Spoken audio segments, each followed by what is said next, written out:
Shaq say something on his podcast that threw me off. A young lady asked him, "So are you know what I'm saying? Are you kind of upset or feel indifferent about them changing the name of the Staples Center to Crypto.com Arena?" He was like, "No, because me and Kobe built Staples Center, and I don't know what they doing in that new arena." I said, "Oh, Shaq."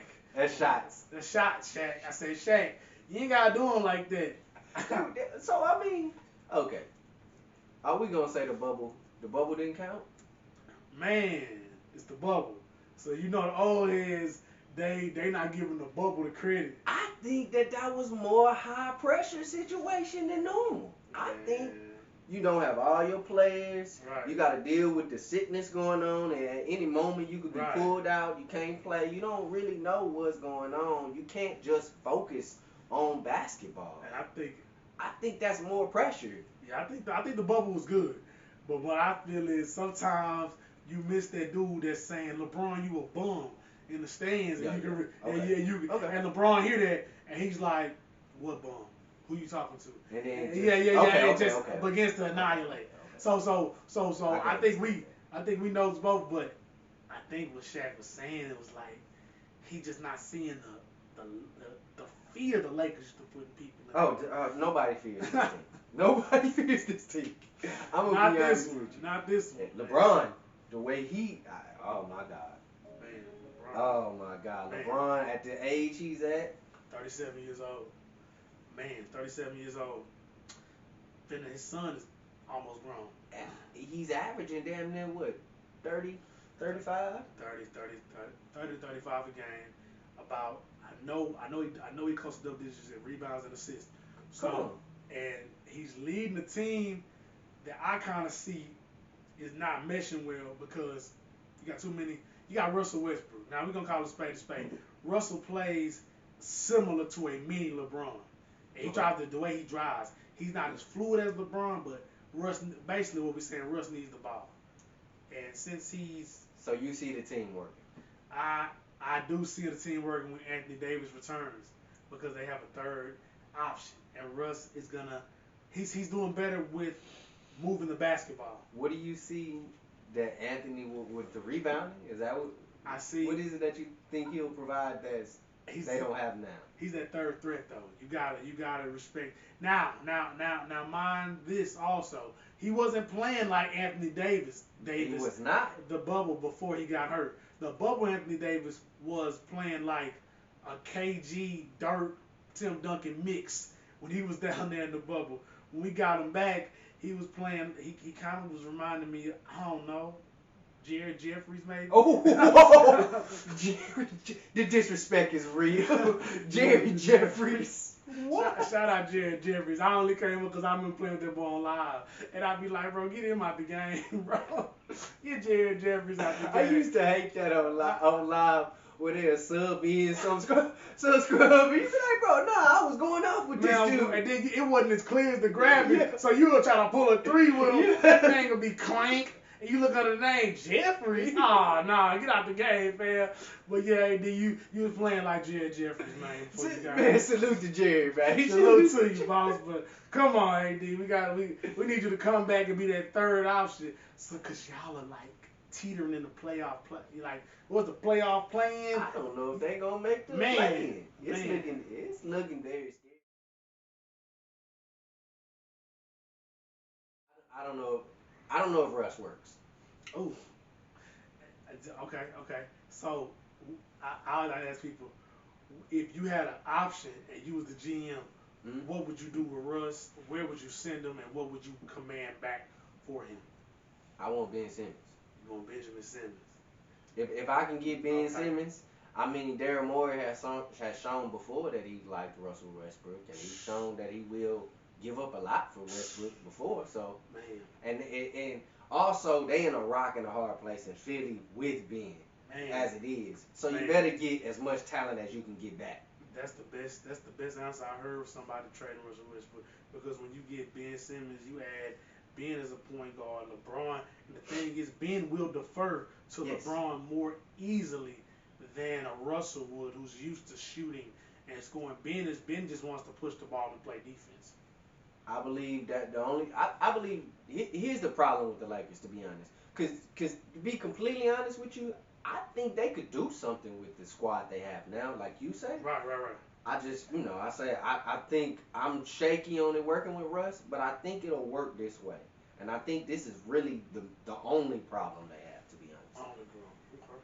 They need role players to shoot the ball and play defense. Man. That's it. That's it. I didn't say a scorer. I didn't say somebody that get their own shot. That's Malik Monk. He get his own shot. He can score. But I'm not asking for that. I want somebody to knock down the open shot and play tough, hard-nosed defense. That's it. If they can get that, it don't matter what Russ do. I mean, as long as he don't turn it over 10 times. That's a formula for a loss. That's like his Achilles heel though with those turnovers. It always bites him. LeBron need to run the show. He needs to. Russ is a two guard anyways. As far as how he plays. Yeah, he wants to score. He wants to score. He wants to get involved. And sometimes I look at Russ, I feel like a guy will have a rebound and you would come literally take the rebound from him. I'm like, Russ, I know the triple double thing is yours. You have that on lock. You pass Oscar Robertson. And nobody's passing you because Oscar Robertson played before my mama was born. So I mean, so you got that on lock, dog. Shout out to the big old man. Shout out to the big old man. Hey, on a side note, though, I went and watched a YouTube video of that boy one day. He was really nice though. Yes. Yes, sir. He had a mid range and he had like a little scoop hook, but like that's all he needed back then. But back to Russ though, Russ just needs to play within his role. And if he plays within his role, they can be successful. And like they say, the shooters have to knock down. I can't shout out to you, Avery Bradley. You cannot have 2 points going 1 of 9. Oh no. Wayne Ellington, you cannot have 3 points going going 1 of 8. Oh no. And Malik Monk, you started now. Last night you had 4 points. Oh no. So that's why you got beat by a Denver team that's lacking a Michael Porter Jr. and Jamal Murray. See, at the very least, this is what I'm saying. If at the very least those underachieving Cavs teams, at the very least, J.R. Smith knocked down the shot. Man. Who is Kevin Love knocked down the shot. Amon Shumpert. Play hard-nosed defense and will knock down the shot. At the very least, I think Jared Jeffries might have been on one of them Cavs teams and hit the shots. Probably the mid-range. Shout out Jared Jeffries. You did catch that mid-range a few times. My bad, but you know what I'm saying? LeBron needs people to make shots because he commands so much attention. And he always gonna. Always gonna command.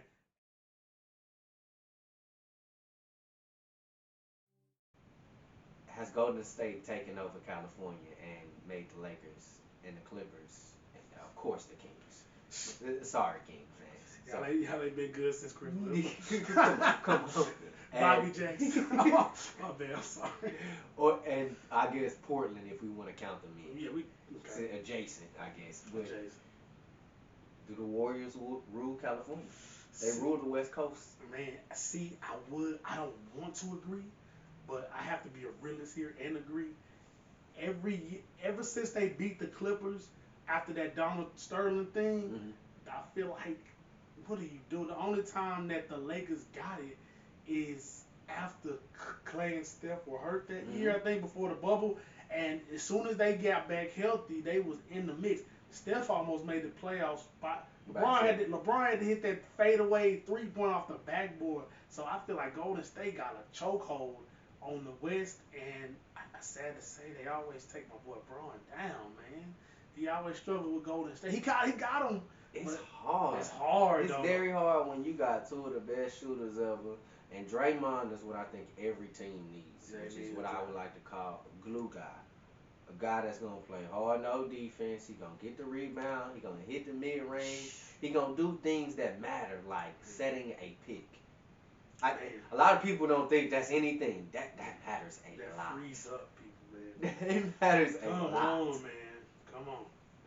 Hey, man. Loose balls. Things like that. I pose that question because I think the Warriors now run California. Man, I hate saying that, but I got you. I ain't saying. I think kids growing up now are Warriors fans. Man, I don't think they're Lakers. I mean, they weren't really that much Clippers. you just hit on something so important. I don't know if you've seen it. John Morant for the Grizzlies. I Okay. think he had an and one versus the Warriors Hmm. and scored it and went and like I guess his gameplay took him to the stands and the one kid was like trying to dap him up, but he had a Steph Curry jersey on. So Ja was Oh, so you give them no love. Ja kind of looked at him and walked off. And they asked him about it in the game. He said, "Hey, if he wants to come trade his Steph Curry jersey in for a Ja Morant, I would be more than happy to, but I can't shake hands with the opposition." Oh. I was like, "Whoa!" Woo. I'm like, I like that mentality. I I like it, like Ja. it. I like it, Ja. That's why y'all fourth in the West right now. Nobody had Memphis fourth in the West. Tough. That's that Nobody. energy. That's Nobody. that. Nah, we ain't good. We ain't good. That's that. That's that. Oh, my enemy is down. Kick him a little bit down, a little bit more. You know what I'm saying? That's that. That's 80s energy. Man, 90s energy. that's real. Woo. But that's what the culture the Warriors have created. If we beat y'all, if we catch y'all slipping, we gonna let you know because Draymond's gonna let us know when he catches us slipping. He's gonna announce it. He's gonna let the referee know. Everybody sitting in the stands and everybody watching live at home. Y'all lost to us. Y'all can't stop us. We the GOAT. I'm like, oh my gosh, that's crazy, man. But yeah, they run in California Saturday, and they always took out my Rockets, man. God. How do you feel about James Harden as a player? Do you think that he is a top five offensive player ever in this league? Oh no, not ever. Okay, Not okay, ever. Well, see, I'm a little bit different. I give a lot of respect to a lot of the older players and a okay. lot of the players of our generation growing up. Like I believe the disrespect for Allen Iverson is ridiculous. Crazy. To me, this whole Kyrie and Allen Iverson question is ridiculous to me. The only reason why I entertain it is because okay, Kyrie won championships. But if we just going one on one, I know. The reason why I say that is because AI was literally smaller than everybody in a time period where you could just smack a player, slam them down. But I don't want to get off into a tangent in that. Right, right. What's the original question? I was just saying, do you think that since we got on Harden, do you think he's a top five All time. all time offensive player in the NBA? I think this is what I'll say about Harden. He is definitely a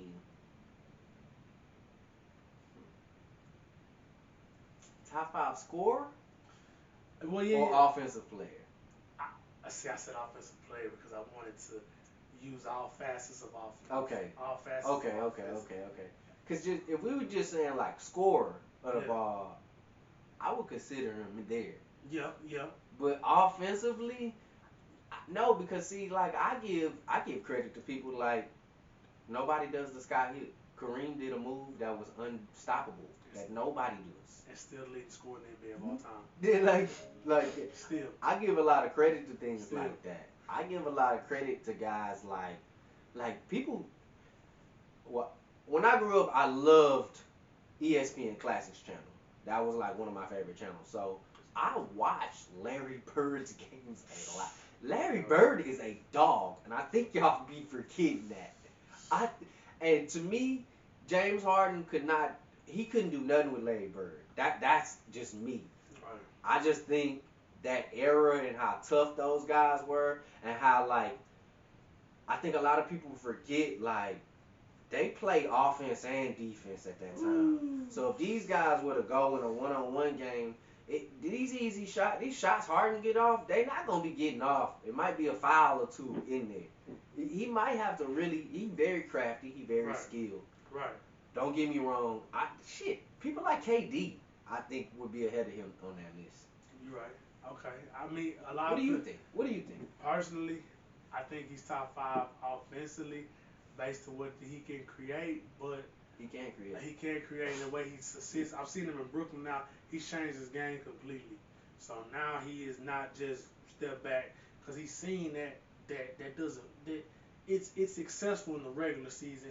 In the playoffs, though, Oh yeah, you can't do that. the defense is too stagnant and we're Mm-hmm. too calculated and locked in on you. So we are taking if we make you take this amount of tough shots, you're not gonna make that many. If you make 5 and you take 11, we did our job. So why is he a better offensive player than Tracy McGrady? Okay. That's a good. People ain't gonna like me. I think he is because his ability to get to the free throw line, versus Tracy, and he's a better passer than Tracy. But Definitely a better passer. Definitely a better passer. But if I put Mac in this era, I feel like that would be more. I would be able to answer that question better. Even though we just actually came, but once I think about it now, after I just said that, Mac in this era would get a lot of fouls too. Mac would get a lot of fouls. He went to the goal. He wasn't scared to go there. And Mac was flushing dudes. That's what I'm saying. Consistently. What makes James Harden a better offensive player than I'll stand it here, Vince Carter? Okay, that's a great comparison because they both play the shooting guard position. So I think James Harden has VC based on his rendition of the Euro step. Don't get enough credit. How Harden came in. I agree. And took what Ginobili did and put like a whole bunch more different variations of it. I feel like don't get enough credit. Prime Ray Allen. Oh. Bucks Ray Allen. Ray Allen. See, Bucks Ray Allen was a 3-level scorer too. So even Seattle. Three mid going to the goal. He's a 3-level scorer. But see, what set James apart from that?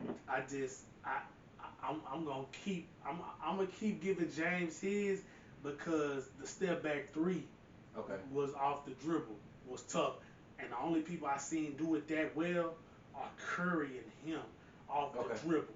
Ray was more. If Ray get off the dribble, he's one dribble, but Harden's going each another way. So that's why I feel like Harden can compete for that top 5 offensive player spot. But it's definitely some 1As and 1Bs in there though.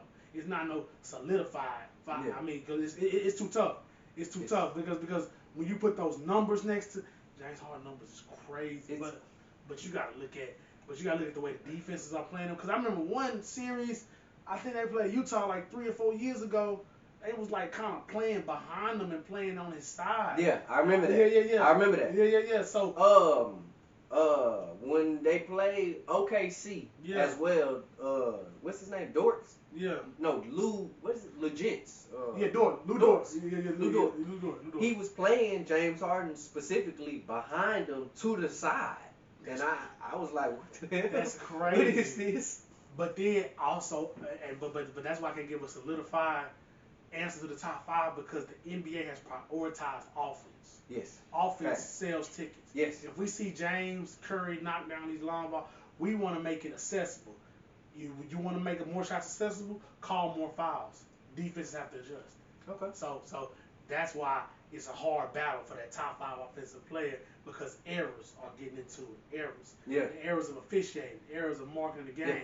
Because if Jordan had the foul calls, that man, he would have been blown past people. Like it was some fouls. I'm like, bro, they pushed Jordan out the air, bro. He was finna really glide on them folks. I said, why Robin came and clothesline him? Robin clothesline that boy. Hey, ref like blue ball. Then said I gotta go join him. Yeah, no, for sure. Shout out to this Robin.